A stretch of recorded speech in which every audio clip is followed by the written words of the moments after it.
Bismillah ar-Rahman ar-Rahim. We begin with Allah's blessed name. We praise Him and we glorify Him as He ought to be praised and glorified. And we pray for peace and for blessings on all His noble messengers, and in particular on the last of them all, the blessed Prophet Muhammad sallallahu ta'ala alayhi wa sallam.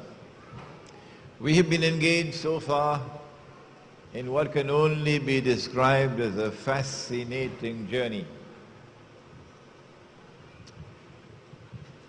A journey which could not have been undertaken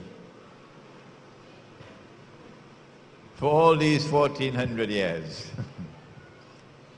A journey which could only be undertaken now, after the town,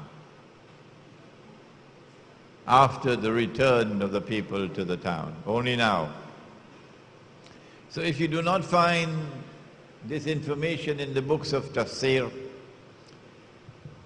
do not be surprised. We return to that crucially important hadith, which is repeated something like 8 times in Sahih Bukhari alone, in which the Prophet ﷺ was asleep at the home of his wife Zainab radiallahu ta'ala anha, and he saw something terrible in his sleep. And he woke up from his sleep with his face flushed red. And he uttered these words, these ominous words, that every Palestinian is quite familiar with. He said, "Wailul lil Arab, woe unto the Arabs, min sharrin qad iktaraba, because of a shar, evil, great evil, which is now qareeb, which will now become close, iktaraba." And then he raised his hands and made a hole like this and said, "Today, a hole has been made in the rudder, the barrier bit by Zulkarnain," indicating that Allah is now bringing down the barrier. فَإِذَا جَاءَ وَعْدُ رَبِّ جَعَلَهُ دَكَّاءَ. Allah is now bringing down the barrier. And once Allah brings down the barrier, the release of Gog and Magog will commence. She asked Zainab radiallahu ta'ala anha, "An-nuhlika, will we be destroyed? وَفِينَا الصَّالِحُونَ, and while there are righteous people in our midst, would we still be destroyed?" He said, "Na'am, yes, the Arabs will be destroyed. When? إِذَا كَثُرَ الْخَبَثِ, when the timeline has been given by the Prophet alayhi salatu wasalam. He has actually given us the timeline for the destruction of the Arabs. When khabath prevails in the world, when the world is inundated with khabath, filth, the filth that comes from pornography, for example, khabath. And so you just have to look around you to see how close it is. How close it is. We are now living in a world more filthy than anything that mankind could ever have dreamed of. And the filth is coming from one direction. It's coming from that direction. From the direction of those who now today control power in the world. The head of the filth is, of course, pornography. It is also homosexuality and lesbianism. It is also feminine nudity, women are dressed and yet naked. It is also a preference, a strange and mysterious preference for sexual relations in public rather than private. That people would have sexual intercourse in public like donkeys, he said. That's coming. A strange and mysterious fascination with having sexual relations in a motor car parked in a park, so people passing by can take a look. It's happening already. And it's coming from one direction. It's coming from those who liberated Jerusalem and then brought Banu Israel back to Jerusalem, to the Holy Land, who presided over the creation of the State of Israel, and who have protected Israel until Israel could grow to become a superpower and be poised to take over the rule over the world. Those who today rule the world are a mysterious dual alliance. Dual. It is a mysterious Jewish-Christian alliance which has emerged in Europe and which has spread its tentacles around the world. They are the ones who are bringing the Chabbath to such an extent that it is now almost prevailing in the world. And so as we see the filth spreading, we know that the moment is at hand for the destruction of the Arabs. Wailul lil Arab. When the destruction of the Arabs takes place, the critics of this book would be silenced.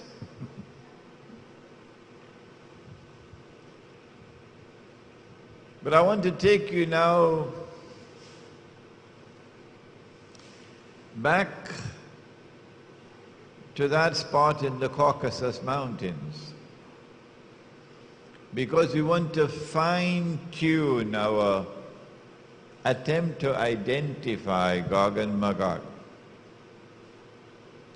It is not sufficient to say that Gog and Magog are the European Christians and European Jews. No, because amongst the European Christians and European Jews, there will be those who become Muslims, there will be those who are our friends and allies.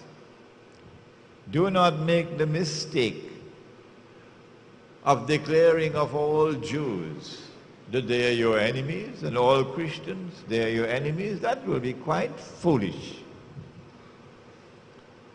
An American woman went to Israel and stood up in front of an Israeli bulldozer to protect a Palestinian home. And the bulldozer ran over her.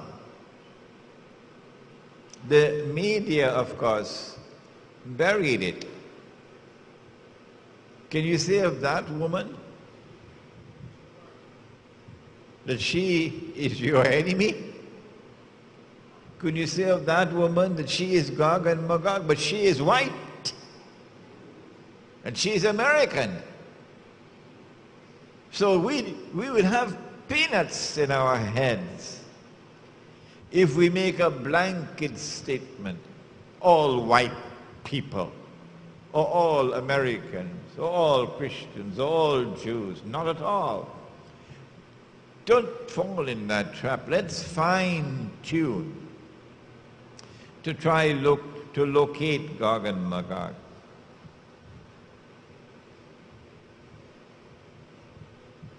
We have to go to the Caucasus Mountains.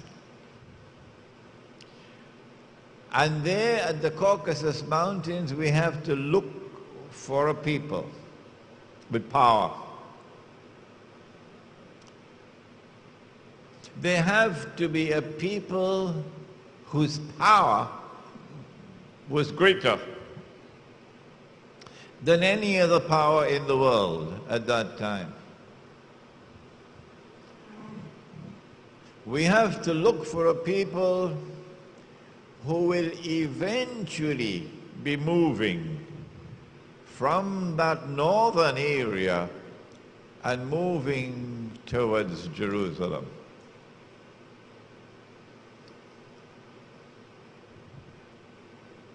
Shortly after the death of the Prophet ﷺ, something very mysterious happened in that part of the world that historians have chosen to bury. A tribe called the Khaza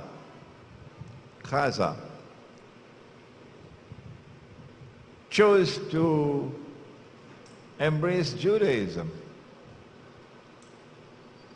And so the world witnessed for the first time the very strange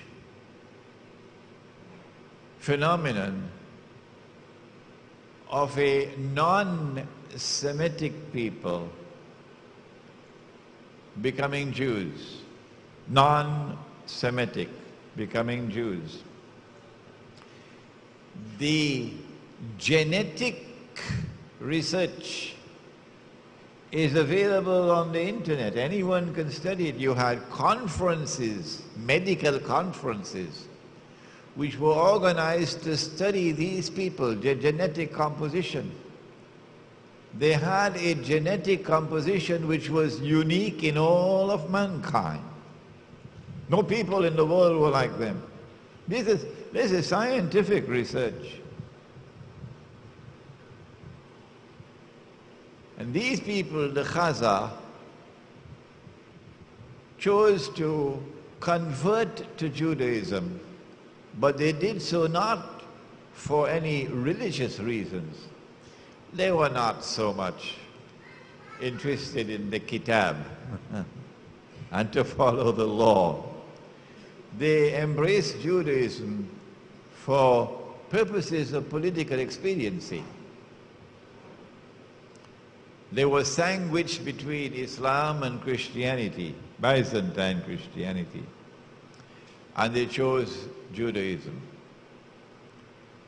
These European Jews who have no racial, biological connection with the Banu Israel multiplied.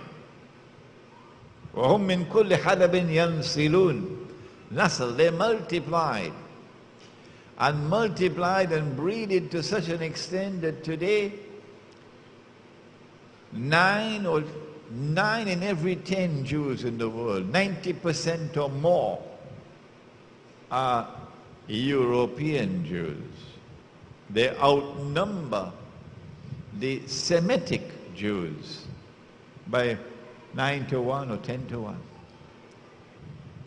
These European Jews, if you look at the list of names of Nobel Prizes for science, for literature, would you name it? You will find that these are people who far exceed the rest of mankind in their intellectual brilliance, in their academic achievements, in their scientific research.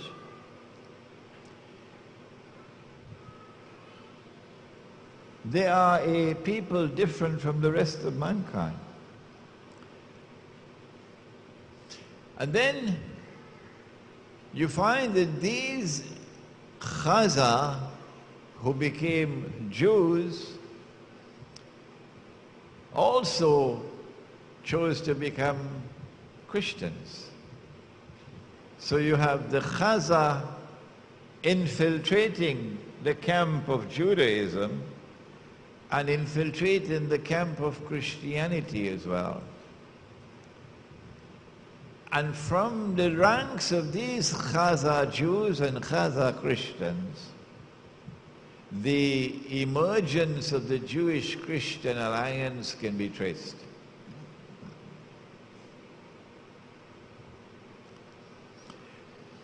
It is this Jewish-Christian alliance, Khazar, which eventually gives birth to the Zionist movement. The Zionist movement has absolutely nothing to do with Banu Israel. It is an essentially and an exclusively European achievement.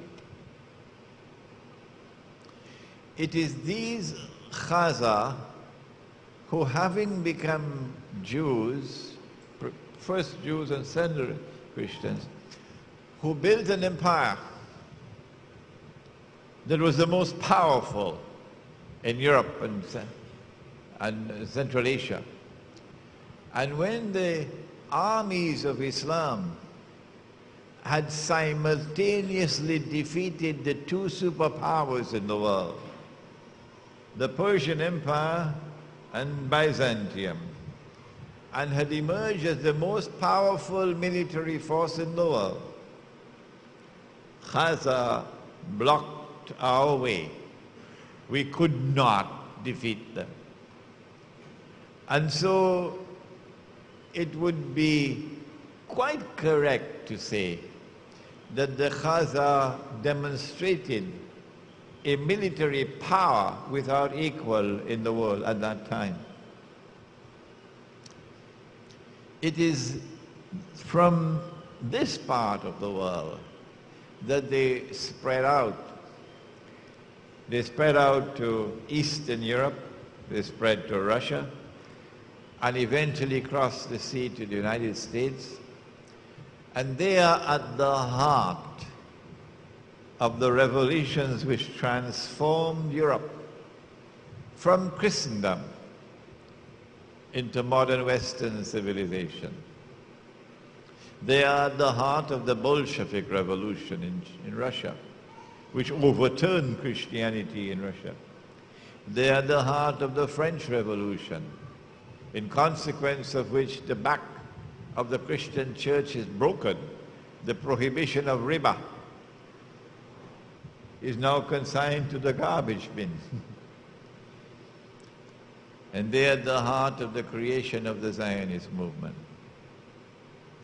It is these Khazar, Jewish and Christian, who now move to the Holy Land, assisted by a strange and mysterious Jewish Holocaust.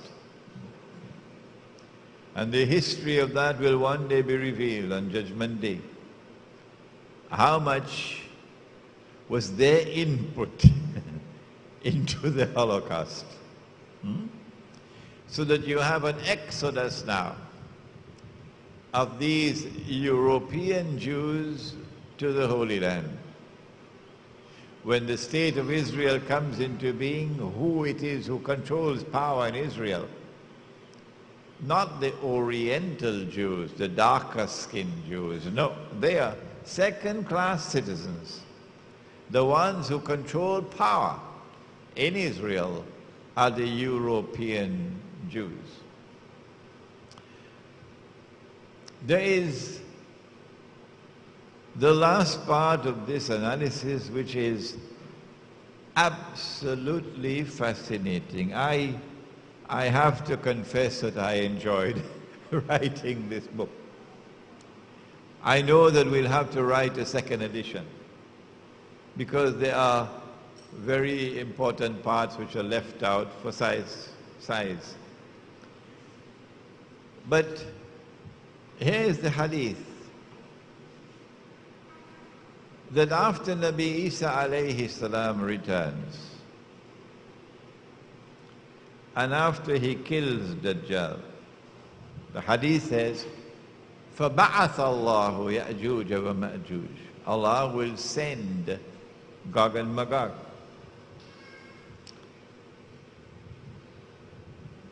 I think the meaning here is He will send them now to their final destruction. This is the sending. And they will pass by the Sea of Galilee, which is when it's going to go dry. And Nabi Isa alayhi salam will be targeted. They won't spare him. And he will go up the mountain, which is a mountain in Baytul Maqdis, Sahih Muslim. And the believers will go up the mountain with him. And Gog and Magog will then say, now listen carefully, we have killed those on earth. Now let us kill those in the heavens above. And they will shoot their arrows up into the sky. And Allah will allow the arrows to come back down with blood.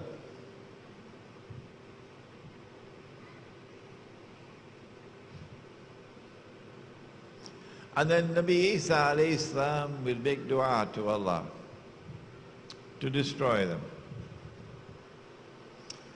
And Allah will send something like a tiny little insect, a virus, something, which attacks them at the top of the spine.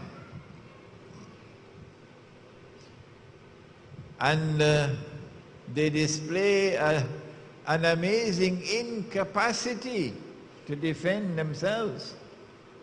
The immune system seemed to have collapsed completely. And this little insignificant biological attack, that's all it takes. And they fall down, paralyzed. And by next morning, not only are they dead, but their bodies are decomposing and smelling stink. And then Allah's messenger, Nabi Isa alayhi salam, will pray to Allah and he will send birds, prehistoric birds, whose necks will be like camels. And they will pick up these bodies and take them where Allah ordains that they be disposed of. This is a crucially important hadith that I have chosen not to deal with in detail in this book, because I don't think that I have fathomed it enough. But this much I recognize, that we're dealing with a Gog and Magog confrontation which will involve what today is called Star Wars.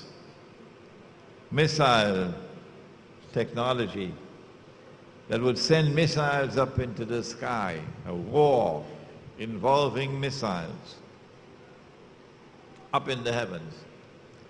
Why would you send missiles up in the sky? Because you have a spy station up there. And they're directing their war from there. So if you want to defeat them here on the earth, you're going to have to destroy that revolving spy station up there. I want to suggest to you that the coming Gog and Magog confrontation, we have defeated those on earth, now let us defeat those in the heavens above, is a confrontation between Gog and Magog which will leave both Gog and Magog eventually paralyzed. So I have to look in the region of the Caucasus Mountains, north of the Caucasus. I have to look for those who have the capacity for sending the arrows up into the sky, the missiles, the Star Wars technology. I know that Gog and Magog are working in tandem with Dajjal. And the objective is that Dajjal must establish his rule over the whole of mankind. And he's using Gog and Magog as his foot soldiers. If one people are to rule the world, and you have two people with equal power, Gog and Magog, then the one has to establish its authority over the other. Gog has to rule Magog, or Magog has to rule Gog. Do I need to continue the lecture? Or have you already understood it? We must locate two centers of power in the world, both seemingly indestructible, both matchless in the world, both with a capacity for Star Wars, and one attempting to establish its rule over the whole world, and therefore its rule over Magog, and Magog resisting. Not the Chinese. Chinese are businessmen. The Chinese are businessmen. How much do you offer? But the Russians will never submit. Russia is precisely such a power that Russia can stand up. Russia gave them a bloody dose in Georgia just a year ago. And Russia is in a fighting mood. They have been circling Russia, NATO, building an offensive nuclear missile capacity around Russia, taking the former states of the Soviet Union and bringing them into NATO. The last one now, which remains, I think Ukraine, there's still some tussle going on, but Georgia is the one they're trying to get. And so we can now comfortably lean back and relax, because we know what's coming ahead. It's going to be a Star Wars confrontation between Russia on the one hand and its allies, which refuses to submit to someone ruling the world from Jerusalem, and therefore refuses to submit to the Anglo-American-Israeli alliance of the West. And this side with an obstinate, pig-headed, irrational determination, we will have to impose our rule over Russia, regardless of consequences. And this leads to the confrontation, the Star Wars conflict, which is coming ahead of us. And that Star Wars conflict, when it takes place, will be mutually destructive. And when it is mutually destructive, when nuclear weapons are used on such a mass scale, I think it is not far-fetched for us to believe that the capacity for electronic warfare will cease. And so it's horses once more. It's horses once more. It's conventional warfare once more. And Israel had been set up by the European Jewish-Christian alliance, set up. And now Banu Israel are left defenseless to face the army of Islam. It is at that time, when Gog and Magog are gone, when Dajjal has been killed, that Allah's words will be remembered. وَإِنْ عُدْتُمْ عُدْنَا. If you come back to the Holy Land with your wickedness and oppression, I will return with my punishment. And so a Muslim army now attacks and destroys this imposter state of Israel.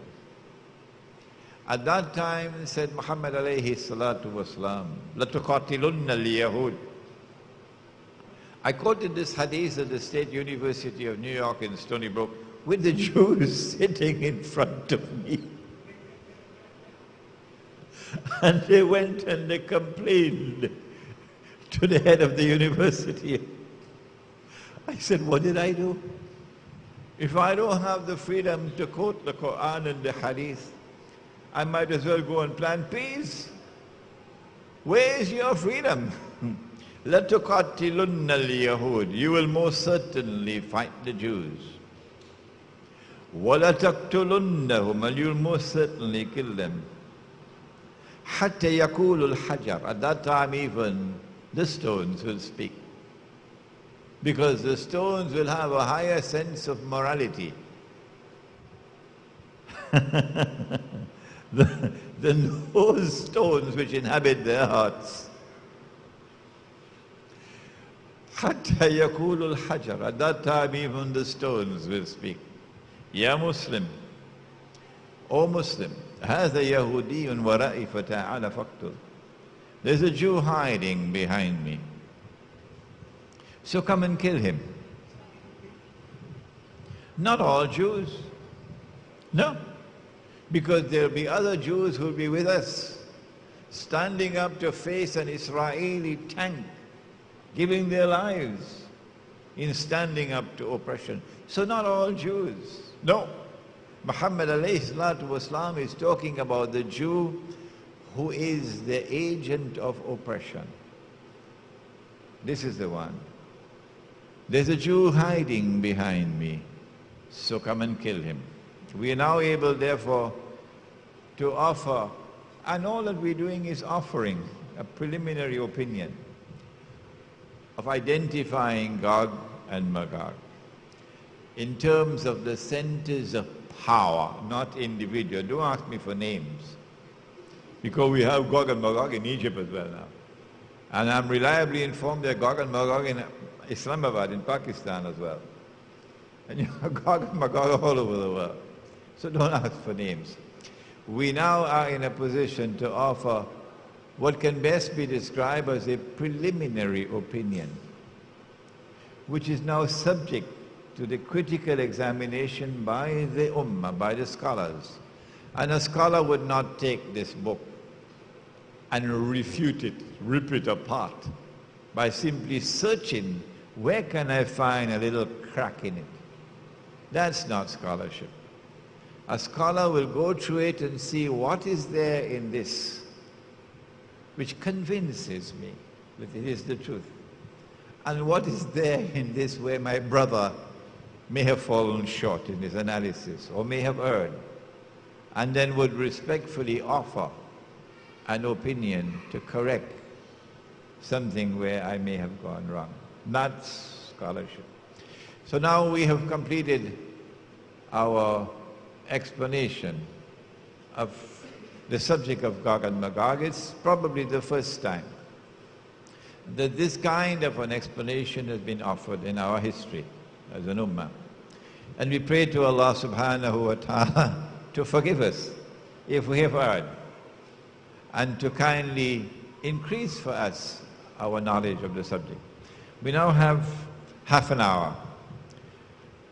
And in this half an hour, we can take subjects on Gog and Magog, and also on the previous subject of the feminist revolution. Are you ready with the microphone?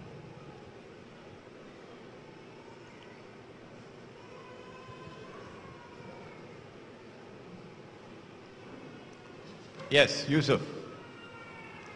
Please keep the mic close to you. So I can hear. I'm an old man now. Rahman Rahim. Actually, I have a two-part question. The first, is it reasonable to assume that when the Prophet ﷺ said "Wailu lil Arab," that he was talking about the Semitic Arab as well as the linguistic Arab, the one that holds the Quran dear and continues to recite it and so forth? And also, when it's referred to in the hadith that the smoke will come and kill everybody, but it only give the believers a cold or a runny nose, could it be assumed that this is because the true believers would have foresaw what was coming and were so far removed from the major cities where this stuff would take place that the pollution didn't get to them? We have a problem of acoustics here. You may be able to hear him properly, but for me there's an echo. So I didn't catch all that he said, and we're going to be wasting time if you have to repeat a question over and over and over again for me to be able to understand.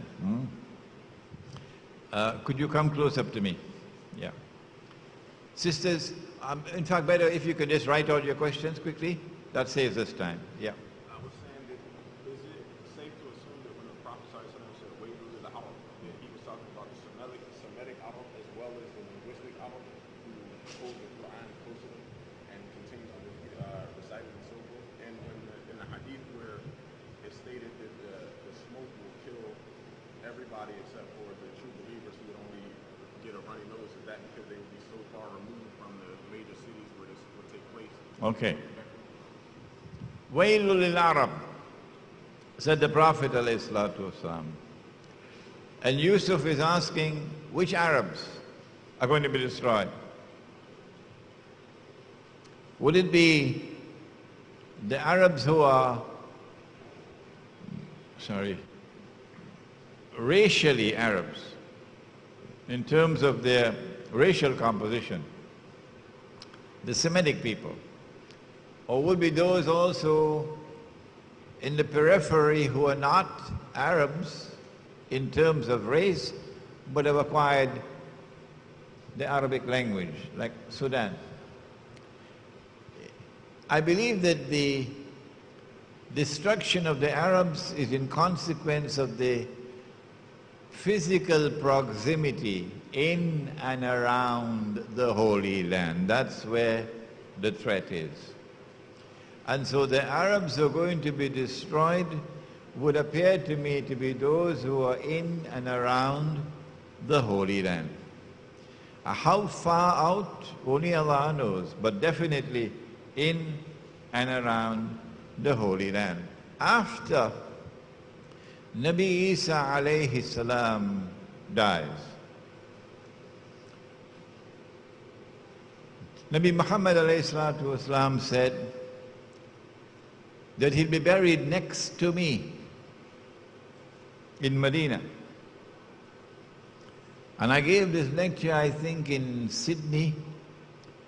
And next morning I got an email, Sheikh Imran, where did you get this information that Jesus is going to be buried next to you?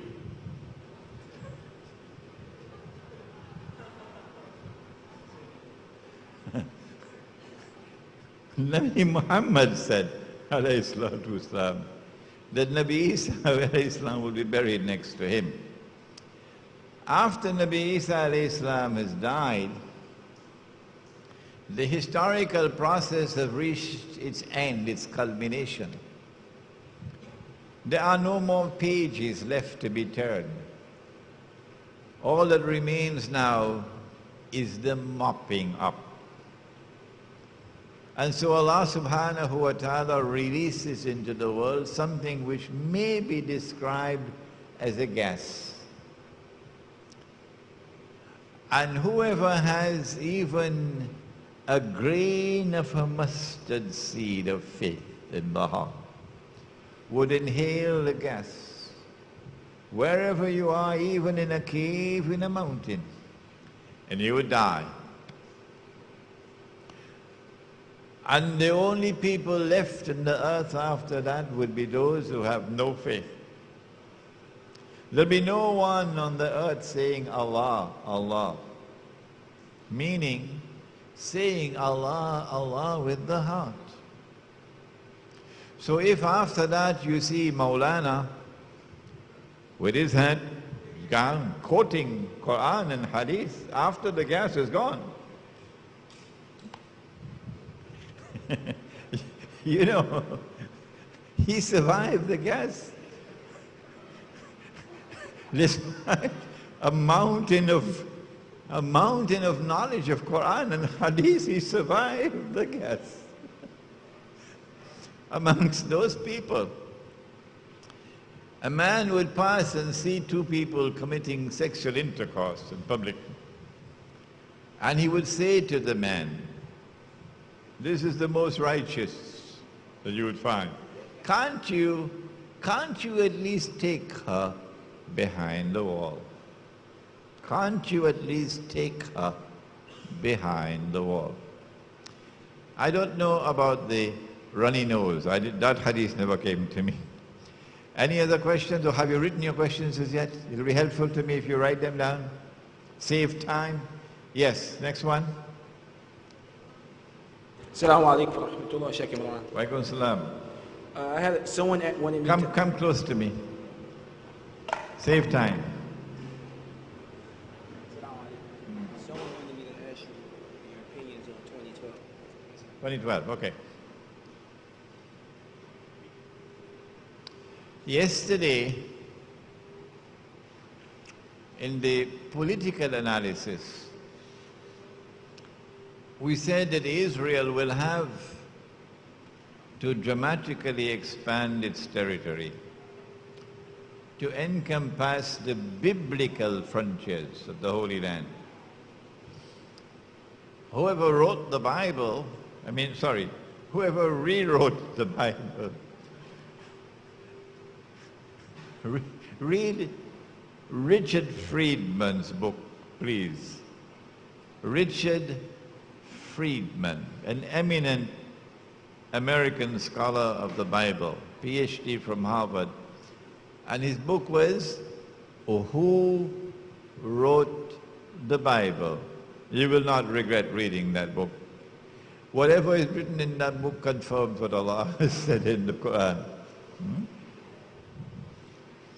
Whoever rewrote the Torah decided that the Holy Land extends from the river of Egypt to the river Euphrates. Why? Why did he say that? And there's a certain part of the frontiers of the Holy Land which have not been put into the Bible, but I know it. What he did was to say that wherever the Jews lived in exile, at that time is a part of the Holy Land.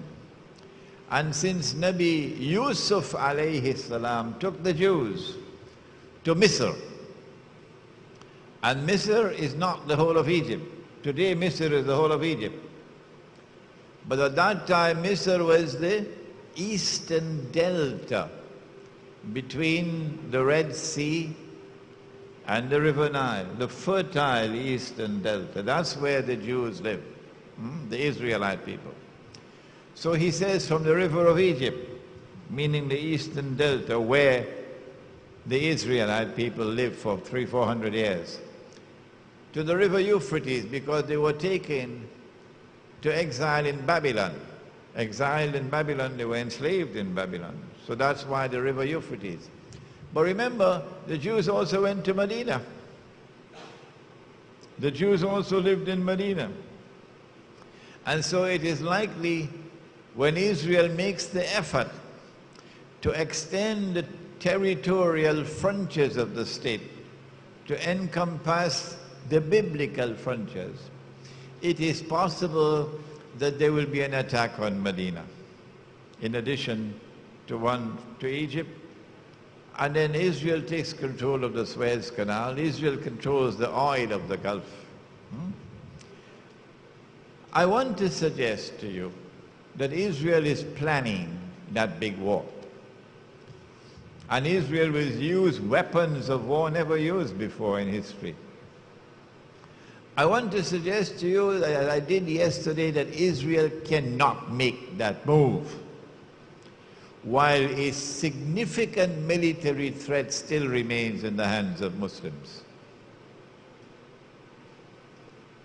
And so the Pakistani nuclear weapons and the Pakistani nuclear plants have to be destroyed by the hook or by the crook. And the invasion of Afghanistan from 9/11, in consequence of 9/11, is part and parcel of a big plan to eventually destroy Pakistan's nuclear weapons. And all the maneuverings taking place now, because that is the target. In December of 2001, just 2 months or 3 months after 9/11, I published a booklet entitled A Muslim Response to the Attack on America. We've got the booklet here. And in that booklet, I argued that the target is Pakistan's nuclear plants and nuclear weapons. I also argued that in order for them to be able to move in and destroy Pakistan's nuclear plants and nuclear weapons, they will have to provoke civil war in Pakistan. And that's what they're trying to do now. If elements within the Pakistan armed forces were to rebel against the military command in Pakistan and the government, and fighting were to break out within the Pakistan armed forces, that would be the cue for them to move in to save the world from a nuclear threat. Once they dispose of Pakistan's nuclear plants and nuclear weapons, and to an extent Iran's missile capacity, then 2012 would be, I believe, all the hype about 2012 is meant to prepare the world for something big. Everybody is waiting for something big.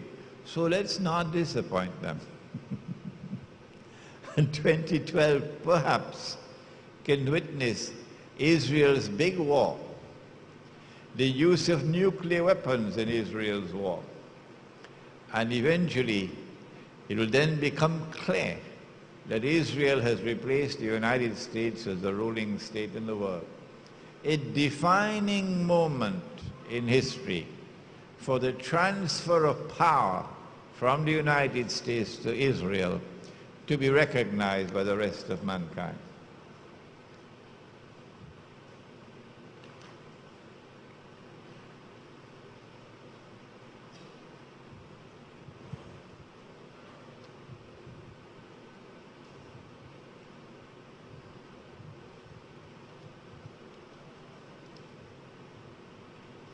No more questions, please.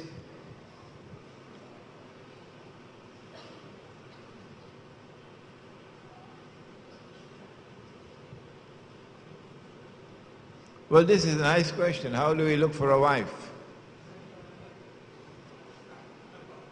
Well, you've been able to see, haven't you? We have very beautiful women here in Trinidad. Don't we? And we did put, didn't we, in the registration, those looking for a wife? When you're looking for a wife, said the Prophet ﷺ, look at her. He said, there are some women who have a defect in the eyes, may not be pleasing to you. So look at her. If in her physical appearance she is pleasing to you, and remember, not all trees are ornamental trees. If a handsome man were to marry a stunningly beautiful woman, they're going to have a lot of headaches in that marriage. Yes. But if a handsome man were to marry a woman who would care for him, then you have a sort of a complementarity there. So look at her and see whether her appearance is appealing to you. And then look to her public life to see whether in her public life she displays faith and righteousness of conduct. Don't go digging into her private life. She may have done something and Allah covered it. She made tawbah. No, we have enough questions here now. Allah covered it. And if you go digging in the private lives of others, Allah will one day uncover all that you did and that was covered.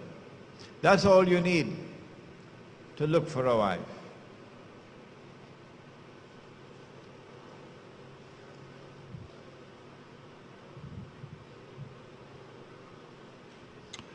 When the rabbis asked the three questions and the answers were given to them, how did they respond? There was only one response that we have any data about. Question number one was ask him about the young men in the cave and the wondrous story, Ashabul Kahf. Question number two was ask him about the great traveler who traveled to the two ends of the earth. Question number three was a tricky question. Ask him about the ruh. The ruh could be Jibreel alayhi salam. The ruh could be the human ruh. And the ruh could be the divine ruh. Does Allah have ruh? وَنَفَخْتُ فِيهِ مِنْ رُوحِي. And I breathed into him of my ruh. Which one? And the answer that was given was an answer that was entirely appropriate in response to the tricky question. قُلِ الرُّوحُ مِنْ أَمْرِ رَبِّي. Say this to them, say only this to them, say nothing more than this to them. That the ruh is by Allah's command. وَمَا أُوتِيتُ مِنَ عِلْمِ إِلَّا قَلِيلًا. And on this subject, you've been given only a little bit of knowledge. He has the knowledge. Come to him. Nabi Muhammad alayhi salatu wasalam. You say you are the elite of mankind. You say you have direct dialing with the Lord above. You say heaven is reserved for you, but he has the knowledge. وَمَا أُوتِيتُم مِّنَ الْعِلْمِ إِلَّا قَلِيلًا. So they didn't like that answer. So they wanted to make sure, listen, O Muhammad alayhi salatu wasalam, who is Allah referring to? Us? When he said, you've been given only a little bit of knowledge, is he referring to us or to those pagan Arabs? And the Prophet replied, and I wish I could see the video one day, he said both. He said both. This is the only data we have of how they responded when the three answers came.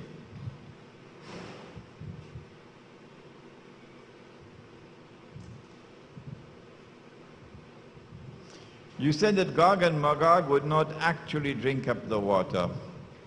It is symbolic, the drinking. It's actually consuming the water.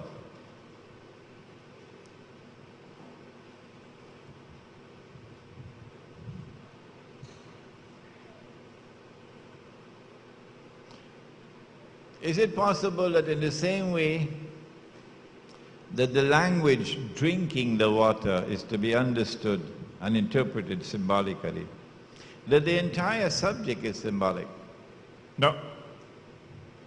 The Quran refers to Gog and Magog as entities, concrete entities.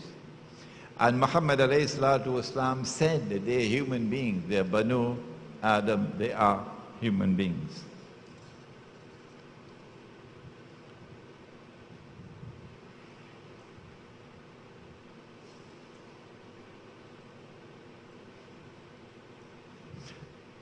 Is it possible, since the feminist revolution has brought some good to the world, oh, Dajjal is not a fool.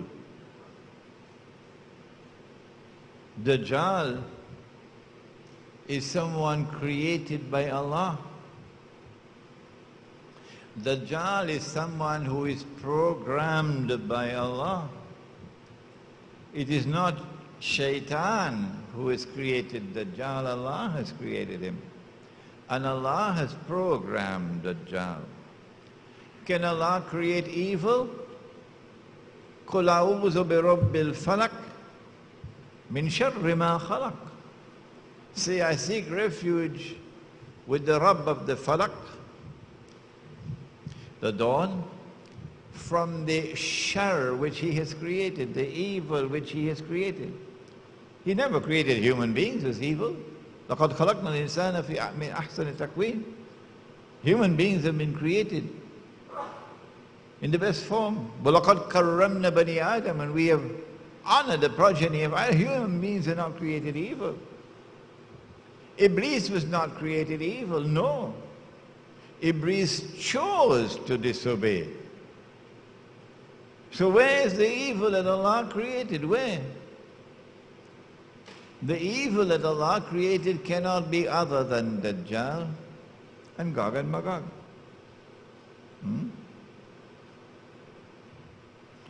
Yes, the feminist revolution does have in it that which we can identify as beneficial, as good. Tomorrow when we look at politics, we'll see that in the modern state, the modern secular state, there are aspects of the modern secular state that are commendable. And it is improper scholarship for you to simply condemn wholesale. Rather, you should discriminate between that which is beneficial and that which is harmful. But the beneficial part, the 90% that is good, is there so that the 10% that is poison can slip in. So don't pay attention to the 90% that is good and in the process ignore the 10% that is poison, because that is there to allow this to penetrate you.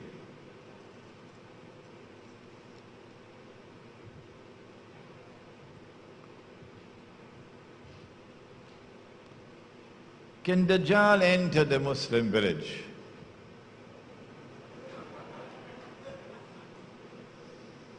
When Tamim ad-Dari met Dajjal on that island, which we said was Britain, and he had questioned Tamim ad-Dari, among other things, about is there any water left in the Sea of Galilee.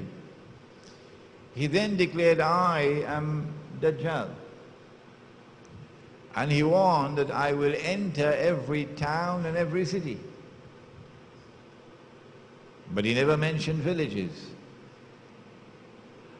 And as a consequence of that statement of his, we can now understand why, for the first time in human history, for the first time, we have the phenomenon of the emergence of mega cities, 20 million people in a city, 10 million people in a city, 50 million people living in what can best be described as the equivalent of a fowl coop, the place where you keep fowl, in Hong Kong. See how they live in Hong Kong. In Singapore, one generation and a second and a third generation, and from generation to generation, all that you know is living in a flat. That's all. You never have the earth underneath your feet.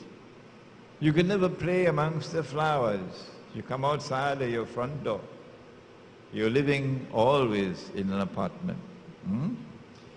Mega cities, because Dajjal will find it easier to control mankind, easier to corrupt and destroy people when he has them in these large conglomerates, the cities. But if you move out of the cities to small villages, Dajjal is going to have a bottle of Tylenol tablets, headache tablets to take. He's going to have monstrous headaches. How can I deal with them when they're fanning out into small, remote villages where it is now far more difficult for me to attack them without revealing myself and exposing myself? So the Muslim village will be safer. وَإِذِ اعْتَزَلْتُمُوهُمْ وَمَعْبُدُونَ إِلَّا اللَّهَ فَأْوُوا إِلَى الْكَهْفِ. If you fan out into the remote countryside and you do it for the sake of preserving your faith, يَنْشُرْ لَكُمْ رَبُّكُمْ مِنْ رَحْمَتِهِ. Allah will shower you with His mercy. Two more and we'll be finished.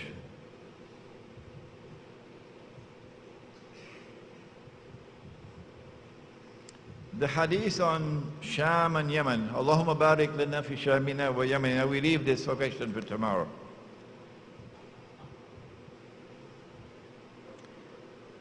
What's going to happen with Iran? There is no more. Or announcement. There is an essay in this book. Will Israel attack Iran? It was written 4 years ago, 2005. Will Israel attack Iran? The analysis is still valid. If the Anglo-American-Israeli alliance can make a deal with Iran over Russia's head,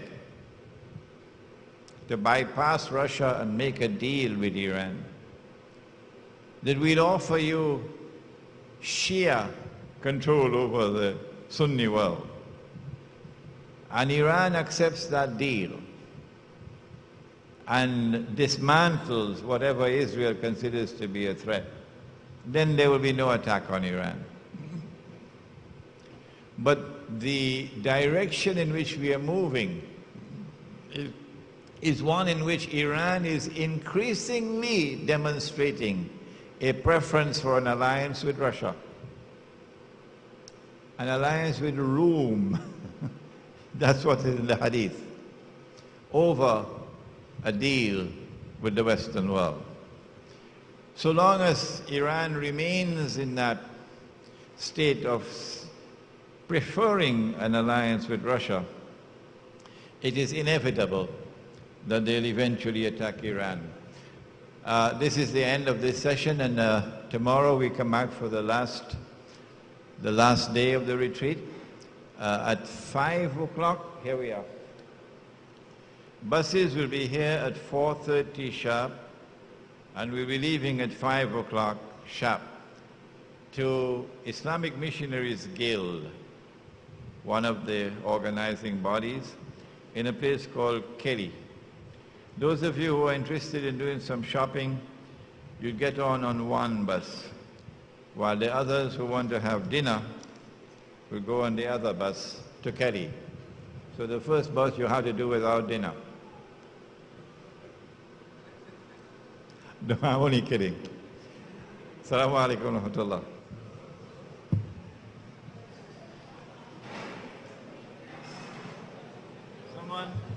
Someone left a wristwatch here?